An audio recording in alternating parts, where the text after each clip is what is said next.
5 miles away from the coastal town of Cromer is the village of Southrepps, a relatively quiet village near the Norfolk coast.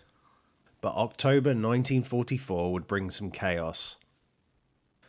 The 458th Bomb Group, based at Horsham St. Faith, were assigned to the mission to bomb an oil refinery in Rothensee, Germany.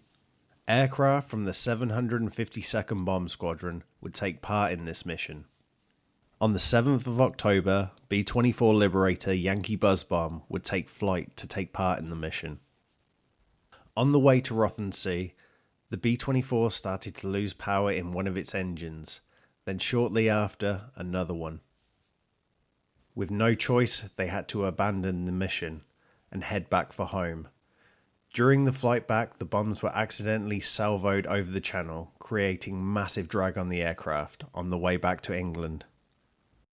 Pilot Lieutenant Albert H. Grice ordered 7 of his crew to bail out, whilst he and the co-pilot and the flight engineer stayed aboard the aircraft.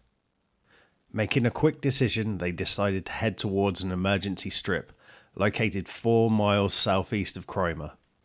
The narrow strip, part of a barley field, running north-south with a tall power line at the north end with trees either side. Grice managed to bring down the B-24 safely.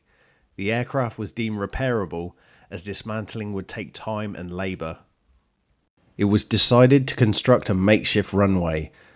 A 1,400-foot steel mesh runway was constructed, but with no luck, although it had been raining and the panels started to sink under the weight of the aircraft. They awaited proper weather conditions and carried on their usual assignments, leaving the bomber.